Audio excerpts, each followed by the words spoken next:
Au Sénat, on a convoqué Arnaud Montebourg pour parler du fabriqué en France. Erreur. L'ancien ministre est venu sans langue de bois, et il a tout dit. La liberté de ton que vous avez utilisée, qui nous va très très bien.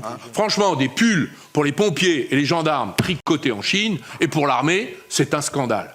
Voilà, mais c'est tout, moi je vous le dis, ça suffit maintenant. Donc maintenant, prenez cette affaire en main. Il n'y a pas de gouvernement en France. Ben, il y a au moins un Parlement. Il n'y a pas de gouvernement, il est bloqué, il ne fait rien. Vous faites des commissions d'enquête, faites des propositions de loi, parce qu'apparemment elles passent quand il y a des majorités. Allez-y, c'est le moment, prenez le pouvoir. Ça dort, ça fait 10 ans que ça dure. Si un gouvernement français décidait aujourd'hui de fixer un label... L'armée française habillée par la Chine est un pays sans gouvernement. Le décor est planté, et ce n'est que le début. De l'ordre dans le désordre économique. C'est la politique du renard dans le poulailler. Mais les Allemands, ils sont en train de descendre, comme nous, et ils ont perdu 40% de part de marché sur Volkswagen et Mercedes en Chine en un an. En un an.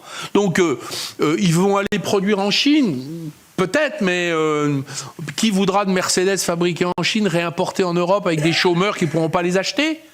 Y compris les chômeurs allemands. Ils ont fait un plan à Volkswagen de 30 000 licenciements.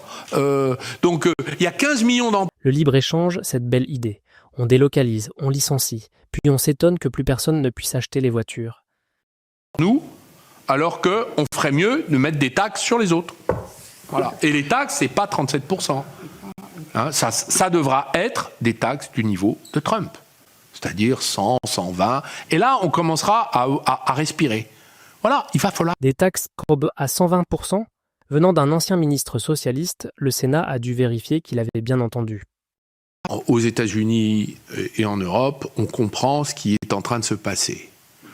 Donc cette rébellion-là, elle a un sens, elle a un objectif, c'est-à-dire mettre fin à la mondialisation qui a mis en concurrence des classes ouvrières syndiquées depuis un siècle avec les nouveaux esclaves du capitalisme sauvage asiatique. En gros, je résume, mais enfin on n'est pas très loin de la vérité.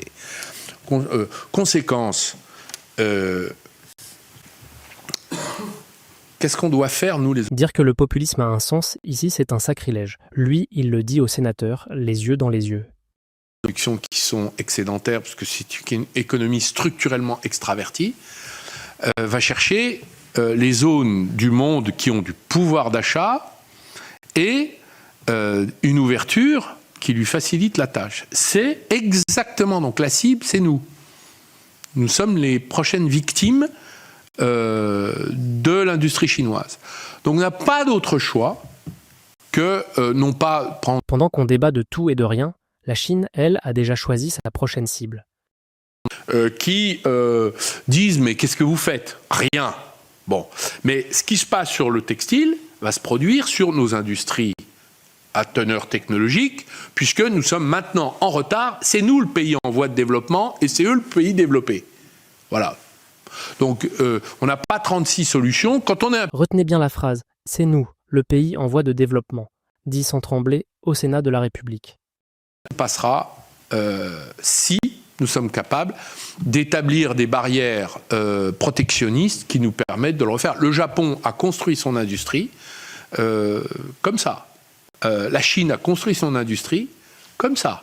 Les Américains ont une tradition protectionniste pour préserver l'industrie. Les seuls qui n'en ont pas une, ce sont nous, les Européens. Donc, ça veut dire que politiquement, il va falloir qu'on se mette... Le Japon protège, la Chine protège, l'Amérique protège. L'Europe, elle, ouvre grand les portes, par principe. Par l'autre empire montant, je crois il nous restera, comme l'écrit Michel Houellebecq dans La carte et le territoire, des stations de ski, s'il y a encore de la neige, et 10 000 musées pour amuser les touristes qui viendront regarder. Et il y aura des emplois de services mal payés pour les gens, les Français, qui chercheront à finir la fin de mois comme ils pourront.